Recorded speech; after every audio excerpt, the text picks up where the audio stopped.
अमित शाह के बिहार दौरे से ठीक पहले एनआईए की और जो अन्य खुफिया एजेंसी है उसकी छापेमारी चल रही है।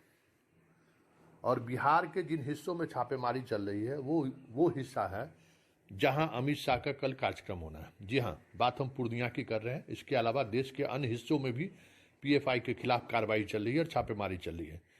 लेकिन बड़ा सवाल यह है कि जिस जगह छापेमारी पूर्णिया में चल रही है उससे महज कुछ किलोमीटर की दूरी पर कल अमित शाह का भाषण होने वाला है। अमित शाह कल सभा को संबोधित करेंगे। तो क्या प्रधानमंत्री मोदी के बिहार आगमन से ठीक पहले याद करिए कि फुलवारी शरीफ से भी कुछ इसी तरीके की गिरफ्तारी हुई थी। तो क्या ये कहा जाए कि इस तरह की गतिविधियों में लगातार जहां बीजेपी के बड़े नेता का कार्यक्रम होता है उसमें पीएफआई की सक्रियता बढ़ रही है? एक सवाल ये है और बड़ा सवाल है। इसके अलावा जो एक सवाल यह है कि बिहार में पिछले फुलवारी शरीफ की घटना के बाद लगातार छापेमारी चल रही है, लेकिन उन छापेमारियों का परिणाम अभी तक सामने नहीं आया है। मीडिया लगातार इन तरह के खबरों पर नजर बनाए हुए है, लेकिन कोई जो ठोस साक्ष्य मिला हो या फिर उस पर कोई ठोस कार्रवाई हुई हो, इसके संकेत अभी तक नहीं मिले हैं। दरभंगा में भी कई जगह छापेमारी हुई, लेकिन कोई उस तरह के आपत्तिजनक सामग्री नहीं मिली है।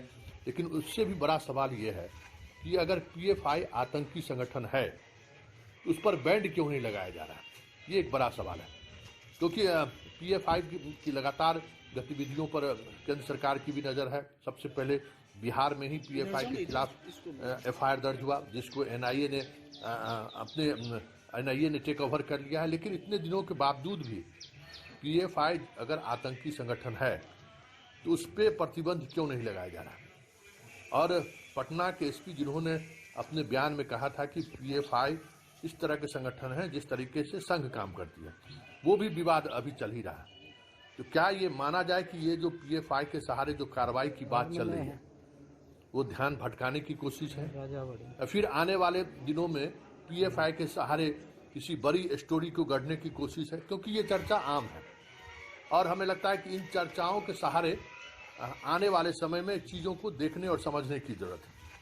और जिस अंदाज में ये कार्रवाई हो रही है, ये कार्रवाई कहीं न कहीं सवालों को घेरे में है कि जिस तरीके से लगातार एनआईए पीएफआई के अड्डों पर छापेमारी कर रहे हैं, लेकिन कोई भी बड़ी गिरफ्तारी अभी तक एनआईए को लेकर नहीं हुई, एनआईए की टीम ने नहीं की है। छापेमारी सिर्फ मीडिया में सुर्खियों बनने के लिए, सुर्खियों की तरह सामने आए, इसको लेकर तो नहीं हो रहा है। कई इस तरह के सवाल हैं और इन सवालों के बीच एक बड़ा सवाल यह है कि पूर्णिया आने से ठीक पहले जिस अंदाज में छापेमारी चल रही है उसके सहारे क्या संदेश देने की कोशिश हो रही है?